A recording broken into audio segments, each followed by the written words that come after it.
سەرەتا بەناوی خوای گەورە و میهرەبان، بەناوی ڕێکخراوی داکۆکەوە بە خێراتنی تەواوی چالاکوانان و ئەندامانی ڕێکخراوی داکۆک دەکەین. بەڕێزان دەمەوێ ئەوەتان پێڕابگەێنم گردوونەوەی ئەم جارەمان لە سێ بڕگە پێک دێت. بڕگەی یەکەم پرۆسەی هەڵبژاردنە لە هەرێمی کوردستان لە چەند ڕۆژی داهاتوودا ئەنجام دەدرێت و بڕگەی دووەممان ساڵڕۆژی خیانەتی 16 ئۆکتۆبەرە و بڕگەی سێەمان بریتیە لە وەفایەک بۆ شەهیدکردنی مامۆستا جیهان. بەڕێزان سڵاوتان لەبێ. ئامادەبوانانی بەڕێز بە ناوی ڕێکخراوی داکۆک بە خێراتنتان دەکەین. سپاسی ئامادەبوون و دڵسۆزی و وەفاداری و هەڵوێستی ئازادی خوازانەتانەکەین. ئەزیزان، لای هەمووان ڕوون و ئاشکرایە ئەمڕۆ ساڵ ڕۆژی خیانەتی 16 ئۆکتۆبەرە. خیانەتێکی نیشتیمانی و نیسکۆیەکی دیکەی گەلی کورد بوو لە باشووری کوردستان بەگشتی و شاری کەرکووک وە سەرجەم ناوچەدا بڕێنراوەکان بە تایبەتی. یادی خیانەت و خاکفرۆشی و خەجاڵەتی دەسەڵاتی باشووری کوردستان بکەینەوە هێشتاوەکو ناگاتە بارتەقای ئەو ناهەمواری و نادادی و نایەکسانیەی کەوا بەسەر گەل و خاک و وڵاتی ئەمەیان هێناوە. ئەمڕۆ 7 ساڵ تێپەڕ ئەبێت بەسەر خیانەتی 16 ئۆکتۆبەردا کەوا بە چاوساغی و پیلانی یەکێتی نیشتیمانی کوردستان و بە هاوکاری و هەماهەنگی لەگەڵ پارتی دیموکراتی کوردستان ئەو خیانەتە مەزنە ڕوویدا. بسم الله الرحمن الرحيم. أنا كمواطن من كركوك من أهالي كركوك حيث استيقظنا يوم 16/7/2017 في كركوك على فاجعة حيث قام الأحزاب الكردية وعلى رأسهم الاتحاد الوطني الكردستاني والحزب الديمقراطي الكردستاني ببيع أراضي من كردستان إلى ميليشيات إيران والحشد الشعبي حيث قتل فيها من الأكراد بالآلاف وحرق منها منازل. وهذه الوقفة استنكارية على سياسات الأحزاب الكردية التي يتاجرون بدماء الشعب الكردي منذ أمد بعيد. کەلەم ڕۆژەدا کە بە 16 ئۆکتۆبەر ناسراوە ئەو ڕۆژە تاریکەیە لە مێژووی کورکە سەرکردایەتی دوو بنە ماڵەی جاش و خۆفرۆش بۆ خوێنی هەزاران داستانی پێشمەرگەی کوردستانیان بە فیڕۆدا و لە 150 خاکی کوردستانیان فرۆشت. In the name of Allah, the most gracious and the most merciful, I extend my respect and welcome to everyone present here. Today, I want to say that unfortunately, as Iraqi Kurds, we have seldom taken to the streets to support or thank our authorities for their positive actions. Instead, we have always protested against the negative and harmful decisions. Today, once again, we find ourselves gathering in the streets, this time not to celebrate, but to condemn another treason that happened due to corrupted Kurdish ruling parties, especially the PUK. Kurdish leaders always depict themselves as devoted revolutionaries and unmatched champions of the people and nation. However, when we examine their history, it becomes clear that they have committed.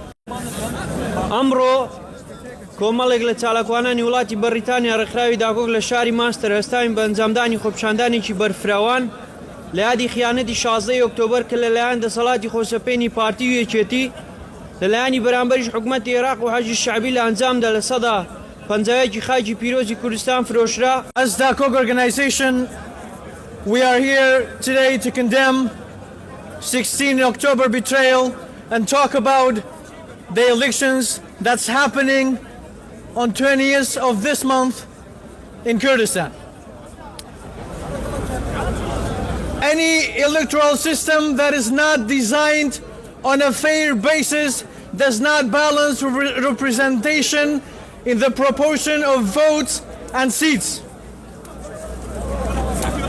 Parties and groups are forced to operate outside the political system, which leads to political distortion, instability, and resorting to undemocratic methods and even violence. عزیزان دۆستان ئێمە ئەمڕۆ وەکو چالاکوان و ڕۆژنامەنووسان لە ڕێکخراوی داکۆک هەڵساین بەیادکردنەوەی ئەم ڕۆژە نەگریسا کە لە ستا پەنجاوێکی خاچی هەرێمی کوردستان فرۆشرا لەلایەن سەرکردەی دز و خاک فرۆشەکان لە ڕۆژێکی وەک ئەمڕۆدا لە 16 ئۆکتۆبەری ساڵی 2017دا خیانەتێکی گەورە لەگەلی کورد کرا کە بۆ هۆی داگیرکردنی کۆی ناوچە کێشە لەسەرەکان لەلایەن وحشی شعبیەوە بە هاوکاری دەستی دەرەچی و ڕێککەوتنی ژێربەژێری حیزبە کوردەکان بە تایبەتی پارتیوێچێتی. ئەمڕۆ باس لەو خیانەتە گەورەی سەرکردە کوردەکان دەکەم. خیانەتی گەورەی و مێژوویان تۆمار کرد لە 16 دەی 2017 بە فرۆشتنی 151 خاکی کوردیان فرۆشت دایانە دەستی ملیشیاکانی حەشدی شعبی بۆ بەدیهێنانی تەماح و پلانە پیسەکانی خۆیان کە سەدان هاوڵاتیان شەهید کرد زیاتر لە 200,000 کەسیان ئاوارە و ماڵبەدەر کرد. بۆیە میلیشیاکانی حەشدی شعبی هەستان بە کوشتن و هەڕەشە و دەست سەر بەگرتن بەسەر ماڵ و موڵکی خاکی دانیشتوانی کورد. من ئەمڕۆ لێرە ئەمێوەکو کەرکووکیەک ئاماژە بە ڕووداوەکانی 16 ئۆکتۆبەر بکەم کە 16 ئۆکتۆبەر ڕۆژێکی ڕەش و پەڵەیەکی ڕەشە لە مێژووی خیانەتکاراندا بووە هۆی لە دەستدانی 150 خاکی کوردستان کە کەرکووک و خانەخین و سەرجەم ناوچەک کێشە لە سەرەکانی کەوتەوە ژێر پۆستاڵی حەشدی شعبی و چەکدارانی حکومەتی عێراقی کە چەندین ساڵ بوو بە خوێنی پیرۆزی پێشمەرگە ئەو ناوچانە پارێزرابوون. 16 ئۆکتۆبەر یەکێشکی تر لەو خیانەتە گەورانەی کە یەکێتی و پارتی کردیان دژی کورد و کوردستان ئەو دوو حیزبە هەر لە کۆنەوە خیانەت لە خوێنیاندایە خاوەنی چەندان خیانەتی مێژووین هەر لە دزینی قوتی خەڵک و سامانی وڵات و هەتا کوشتنی هاوڵاتیان و فراندن و تیرۆرکردنی چالاکوانان و ڕۆژنامە نووسان و زۆر کاری قەزەون تریش. ئەو خیانەتە دوو قۆڵەی کە یەکێتی و پارتی هەر بەیەکەوە ئەنجامیاندا و کە نزیکەی نیوەی کوردستانیان بەبێ شارکردندا دەستی دوژمن و چەندان هاوڵاتی و هەزاران هاوڵاتی ئاوارە بوون و چەندان ماڵ و دوکان و هاوڵاتیان سووتاندرا و تاڵان کرا. 7 ساڵ لەمەوبەر و لە ڕۆژی 16 ئۆکتۆبەری ساڵی 2017 بەرپرسانی پارتیوێکەتی بەبێ گوێدانە هۆشداریەکانی وڵاتانی زلهێز و ناوچەکە و بەبێ وردبوونەوە و خوێندنەوەی واقعی سیاسی ناوچەکە ڕیفراندۆمیان کرد. ئەنجامەکەشی لە 16 ئۆکتۆبەردا ڕەنگی دایەوە و عێراق هێرشی دەست پێ کرد و بەو هۆیەشەوە فەرماندە و سەرکردەکانی پارتی و یەکێتی کە پێشتر دەیانوت تا دوا دڵۆپی خوێنمان بەرگری دەکەین هەڵهاتن و بەرەکانی جەنگیان بەجێهێشت.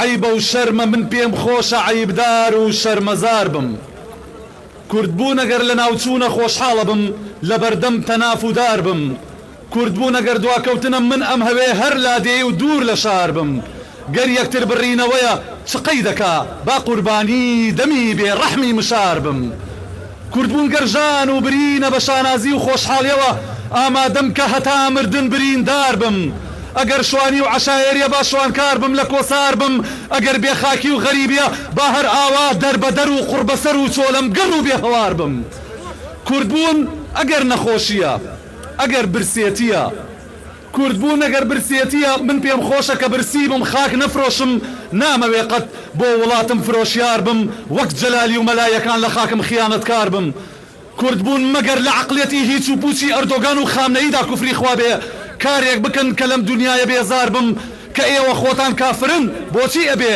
هێشتا منی کورد قەرزار بم تووشی عەزاب و ئازار بم لای من ئیسلام پێش کوردبوونە بەڵام خۆ ئەبێ لە ئاستی ستەمی ئێوە هۆشیار بم کوردبوون ئەگەر نەخۆشیە با من خەستە و کفت و کەوتە و خاوەنی دەردی بیمار بم کوردبوون ئەگەر هەر شتێکە من هەر کوردم ئەگەر خاوەنی یەک خاک و 2 3 4 یاخود 1000 بم بەڵام ئەگەر بۆ یەک چرکەش ئەم خاک و ئاوە پیرۆزە هی جەلالی و مەلایی بێ جێگای شەرمە جێگای قێزە لام هێندە سووک و بێڕێزە ئەم هەوێ لێی دەستبەردار بم